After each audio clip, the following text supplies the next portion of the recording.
Esto para que los que nos siguen por YouTube también puedan visualizar, verlo en su momento. Carlos, por favor, te pediré que actives la cámara.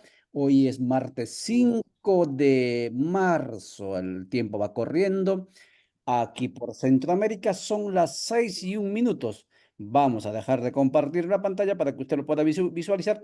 Carlos, estás contra luz completamente. Tendrías que acomodarte a favor de la luz. Tienes la imagen opacada por la luz que tienes en tu delante, perdón, en tu detrás.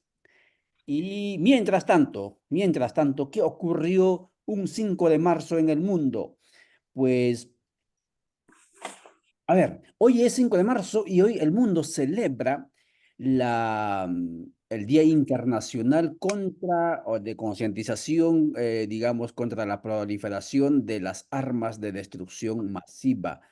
Importante fecha, amigas y amigos, que las Naciones Unidas, cada vez más venida a menos, pero al fin y al cabo Naciones Unidas, nos pone para hoy, para concientizar a la humanidad, para concientizar a nosotros, porque estamos a puertas de una debacle mundial a través de una guerra nuclear jamás antes vista. Ucrania, Palestina, eh, por allí está Taiwán, el Mar Rojo. 4 puntos, hasta algunos contabilizan hasta 7, 6 puntos, donde está bastante caliente la temperatura, digamos, armamentista, belicista del mundo. Pero también hoy es Día Mundial para disminuir el uso de la energía eléctrica, es decir, tomar conciencia del derroche energético. También es otro día importantísimo, 6:03. Carlos, ya estás por allí. Carlos Oliva, muy buenos días, gracias por estar con nosotros. Carlos está con nosotros porque queremos abordar esta mañana. Teníamos un espacio pequeño antes de salir de casa, porque eso es lo que hacemos, antes de salir de casa generamos este contenido para abordar qué es lo que va pasando en Guatemala. Gracias a nuestros amigos que nos siguen desde el exterior, sobre todo desde Argentina y desde el Perú, que nos preguntan y nos hablan siempre. Guatemala va viviendo proceso de cambio, Guatemala está en el progresismo, la segunda ola progresista, etcétera. Y no necesariamente es así, pero nosotros no somos los que contamos, nosotros únicamente preguntamos y Carlos será quien nos va a hablar. Carlos, por favor, saluda a la audiencia que te están viendo en diferentes canales nuestros. Bien, buenos días, buenas tardes, dependiendo quién nos esté escuchando. Estamos a la orden. Bien, Carlos, directamente entremos entonces a la materia. Guatemala ha vivido momentos efervescentes, desesperanza y esperanza hasta enero de este año, específicamente primeros minutos de 15 de enero, donde finalmente el país contó y cuenta con un nuevo gobierno. ¿Cuáles son si acaso podrías hacer, ¿no? Algunos mensajes simbólicos y materiales que el nuevo gobierno de la Primavera Democrática va mostrando al país, ya sea para alimentar la esperanza o para marchitar la esperanza? Bien, como recordarán todos quienes hemos estado viviendo en esta realidad que este territorio y esta historia nos ha marcado, eh, ese compás que se ha vuelto prácticamente una moda, esos 100 primeros días en los cuales hay una luna de miel, hay un proceso en el cual abiertamente todavía no salen las críticas hacia, hacia los gobiernos cuando recién están ingresando, eh, pero ya se ven algunos elementos que valdría la pena no esperar esa evaluación de los primeros 100 días, sino como decimos normalmente, un monitoreo de algunos elementos, ¿no?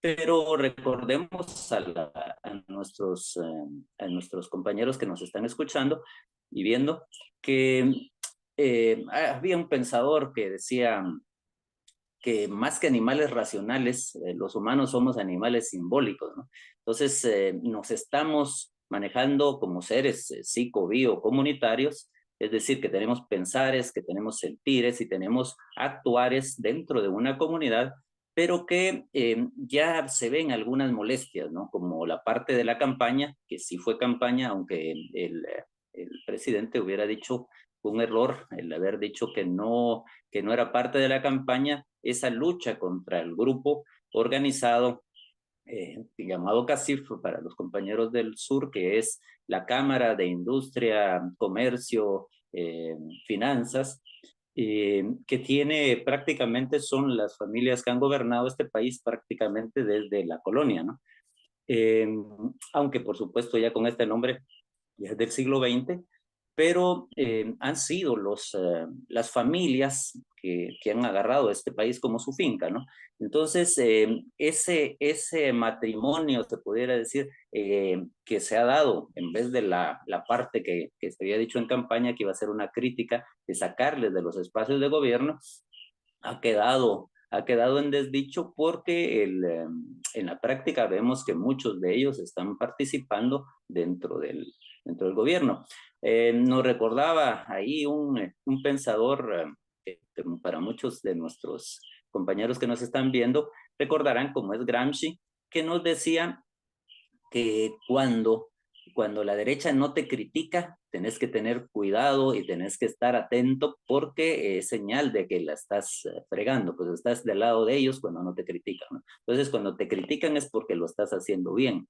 Y en este espacio, cuando vemos que no hay críticas de este sector, ya empezamos obviamente a dudar porque, como indicamos ya anteriormente, hay muchos actores de ellos que están dentro de este gobierno, ¿no? Entonces, en lo simbólico ya empieza a verse esa parte, decimos, en el sentir de las personas de que algo no está del todo como se esperaba.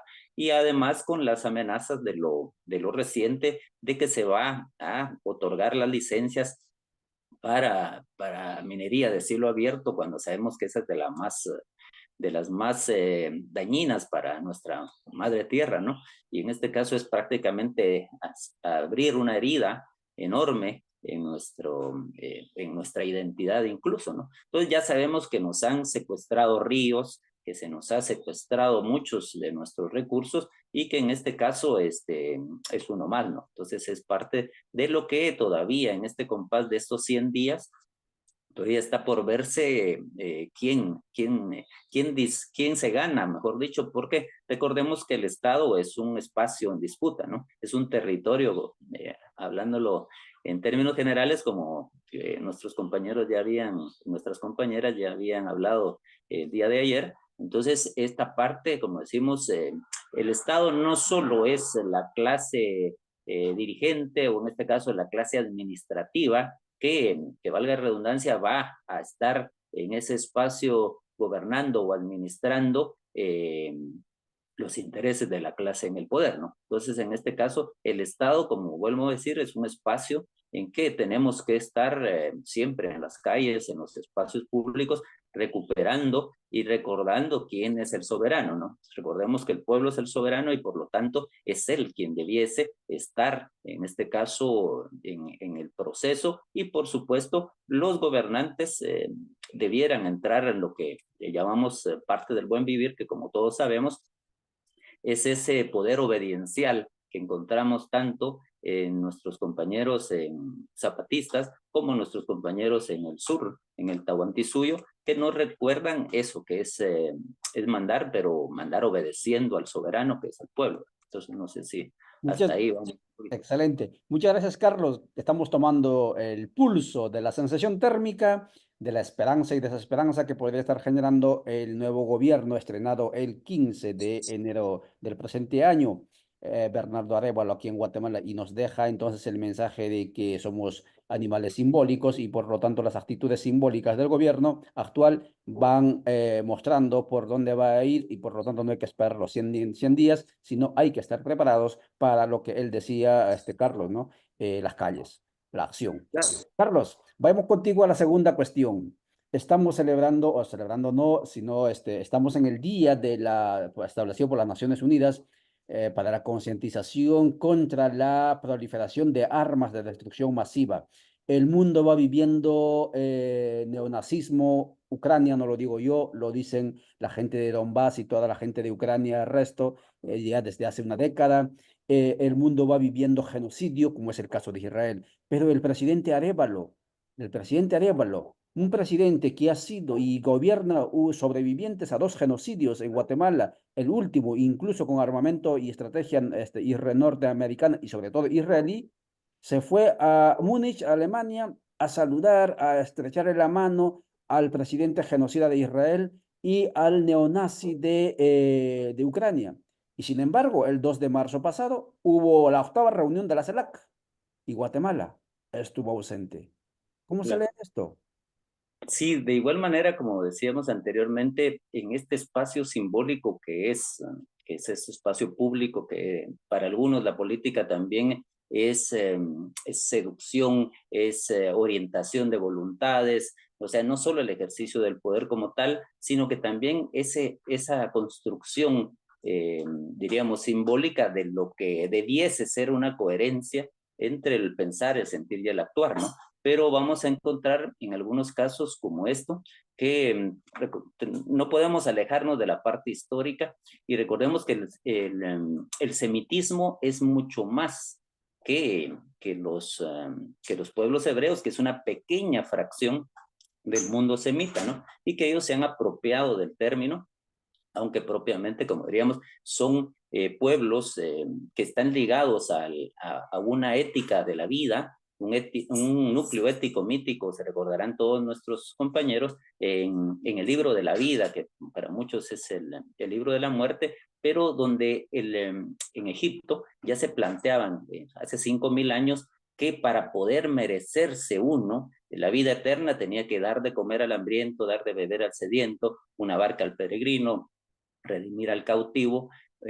Estas partes de las necesidades humanas es parte de lo que une al mundo semita, ¿no? Que también junto con el pueblo babilonio tenían estos mismos ideales con el otro, con el pobre, con el huérfano, con la viuda. Y esa ética vemos que obviamente no tiene nada que ver con la extrema derecha que está gobernando Israel, que son el sionismo. Y recordemos que esa parte del sionismo, o sea, no son todos los judíos también han vivido en paz y en armonía, y es mentira también cuando nos dicen que llevan 1000 años peleándose, cuando realmente durante la mal llamada reconquista en la península ibérica, porque realmente nunca lo tuvieron en control, pero cuando expulsan a los pueblos musulmanes, ahí se inicia esa persecución y muchos de los judíos iban a pueblos árabes, arablantes, mejor dicho, que donde vivían en relativa paz y armonía, ¿no? Entonces eso de los 1000 años que se llevan peleando es mentira, ¿no?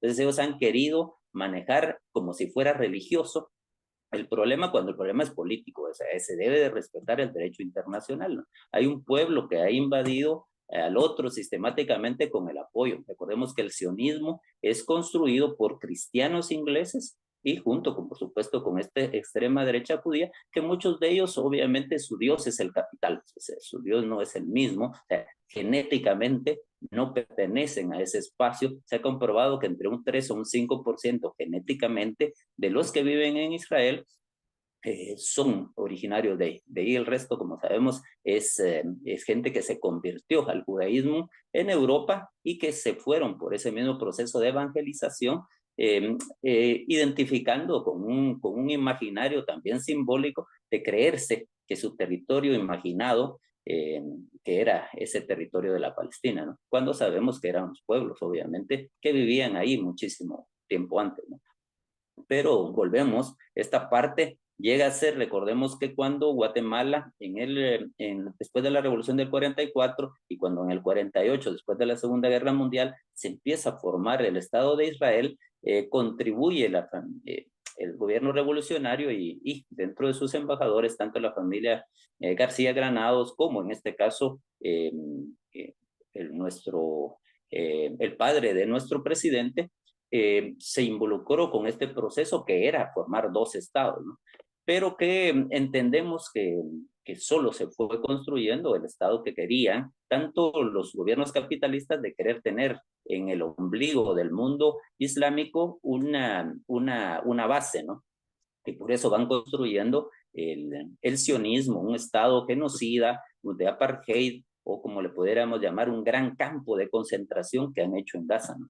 Y por supuesto, sabiendo que tiene recursos naturales, más el mismo hecho de que quieren abrir un nuevo canal, la parte para poder tener directamente los judíos acceso a los dos mares, así como el canal de Suez, hacer uno paralelo y tener directamente ellos el control. Las costas de Gaza, aparte, como decimos, que tienen gas, petróleo, etcétera, y muchas otras riquezas, es para ellos. Recordemos que no son humanos para la visión de ellos entender al otro, o sea, contrario, como decimos, al pensamiento semita, ¿va? O sea, dejan de ser ellos semitas, incluso hasta el cristianismo es más semita que estos ashkenazis, que son házaros prácticamente, son pueblos que vivieron en el Cáucaso y que fueron expulsados y que después se van a convertir en judíos. Entonces, por eso es que nuestros hermanos que nos están viendo van a recordar que la parte que gobierna en el Estado de Israel, que ya no es que no es nunca ha sido una democracia, sino es una teocracia también, como lo critican del mundo musulmán. Y si ustedes ven los rostros de las élites, son blancos, rubios, caucásicos, diríamos, pero contrario a lo que son los soldados. Pues, o sea, los soldados, cuando ustedes ven soldados israelitas, y los ven morenos, y los ven más parecidos a los habitantes, incluso de sus hermanos de gazatíes, ¿verdad? O sea, los hermanos que viven en Gaza. Pero esta gente, principalmente el partido Likud y otros partidos de derecha, que son extremadamente racistas, ya lo había denunciado Einstein. Recordemos que Einstein, como Hannah Arendt, judíos famosos, judíos que lucharon por un mundo mejor, diríamos, están haciéndole la crítica en su tiempo a este partido, que a Likud y a esta gente que estamos mencionando de extrema derecha, que ya se veían las primeras matanzas. O sea, si ven ustedes, eso ha sido sistemático, ¿no? Entonces, es un error político irse, diríamos, no sé qué, los asesores de él, cómo llegaron a esta parte, porque una salida muy, diríamos, olímpica sería que este gobierno dijera, nos vamos a adherir a lo que disponga las Naciones Unidas. Entonces, con eso, con ese elemento no necesario que se tendrían que haber ido a demostrar su dependencia, en este caso del Partido Demócrata, que fue quien les apoyó, y realmente quienes apoyaron y pusieron el cuerpo, pusieron la cara, pusieron la carne, diríamos, más que el cuerpo, ¿no? Son los grupos sociales a los que tendría que responder primero este gobierno, más que propiamente a los intereses que estamos mencionando del gran imperio, ¿no? O sea, recordemos que todavía vivimos en una etapa, aunque no entra un imperio sistemático de tener colonias como tal físicas, simbólicamente, económicamente, sí seguimos siendo países dependientes y prácticamente colonias, como lo son las colonias europeas actualmente, que también se han supeditado a los intereses estadounidenses, ¿no? Entonces tenemos esa contradicción como tal de no tener que haber ido ni a Ucrania ni en este caso a Israel, ¿verdad? Por supuesto Sí. que esperemos que no estemos compitiendo la estrella 51 junto a Milei, esperemos que no. Es una tristeza lo que contamos, porque claro, yo como originario, ¿no? Próximo a los pueblos y Chiles, por ejemplo, que han vivido y han sufrido ese genocidio último, pues estar abrazando a los genocidas en este momento, honestamente, eso más que inmoral es una falta de respeto, digamos, a la existencia humana en estas tierras, considero yo, ¿no? Eh, vamos saliendo con esta entrevista, estimado Carlos Oliva, él es docente de la universidad, investigador, como han podido escucharlo en su relato, conoce bastante la materia, especialmente de Medio Oriente también. 6:20. Estamos en este matutino que normalmente sacamos a las 6 de la mañana. Para ir finalizando, cerrando nuestra conversada rápida, y gracias a la audiencia que nos está siguiendo por TikTok también, y a los amigos que nos escuchan siempre por Codeca Guatemala, y obviamente a nuestros seguidores de Radio Victoria, La Voz de los Pueblos. No se olviden de buscarnos con diferentes noticias, con diferentes fuentes, no necesariamente fuente euro norteamericana, sino con fuentes diferentes de nuestras noticias en www.radiovictoriagt.com. Carlos, ¿cuáles son los principales desafíos? ¿Qué es lo que debería hacer el gobierno actual, su equipo, para que esto que estás diciendo, de alejarse a los que pusieron el cuerpo y acercarse a los verdugos, etcétera, no vaya siempre en esa dirección? Es decir, que no se marchite la primavera, que florezca. ¿Qué es lo que tendría que hacer inmediatamente, antes incluso de los 100 días o en el marco de los 100 días?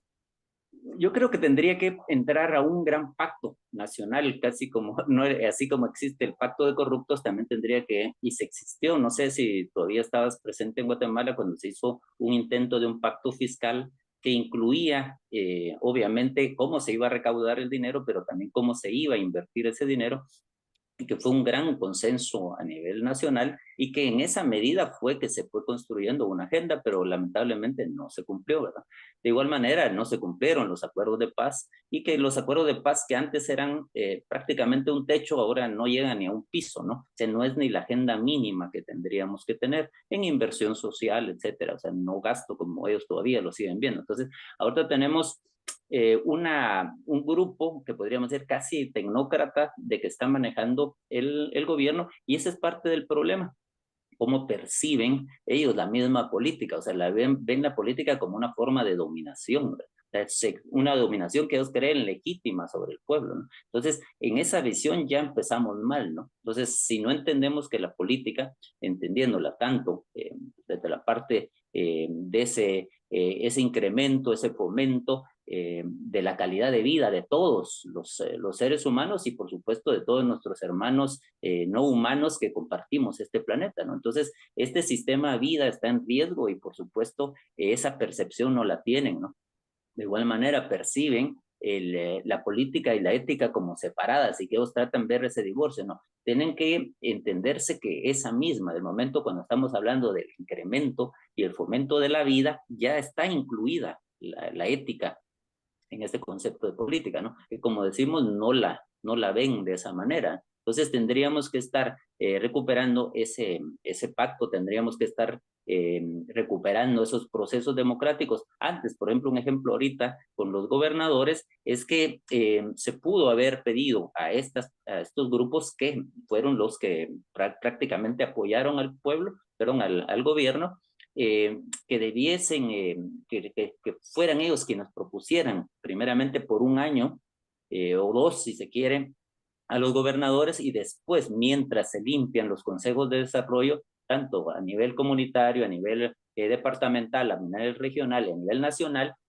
mientras se democratizan esos procesos y que se vuelven realmente representantes. Recordemos que la representación de por sí en la democracia ya está obsoleta y tenemos que hablar de una democracia participativa, de una democracia comunitaria, una democracia deliberativa, que tendríamos que estar participando todos y todas, tendríamos que estar en esa misma línea. Entonces, mientras no se democraticen esos espacios, pedirle a los corruptos que le propongan es algo que no entra dentro de la coherencia que debiese tener, ¿no? Entonces, yo creo que ese es uno de los elementos, un pulso que también tendríamos que tener para poder, vamos a tener que evaluar en esos mismos 100 días, que como dijimos es el compás de espera normal que se ha puesto de moda para darle o no un visto bueno y apoyarles o no, ¿no?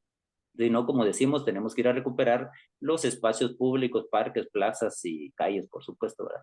Entonces, porque recordar que el pueblo es el soberano y es quien debiese gobernar, ¿no? Entonces, eso sería básicamente, creo yo, la primera parte, ¿no? Aparte Car- tiene algunos cuadros, perdón, que tienen la ingenuidad que no hicieron y eso también es parte de la evaluación, gente que llega novata y que en un momento tenemos que pagar todo la ciudadanía, esa improvisación que se está haciendo, ¿no? Y ese es otro de los elementos que también decimos que hubiesen tiempo para estarse formando y no se ve todavía esos cambios.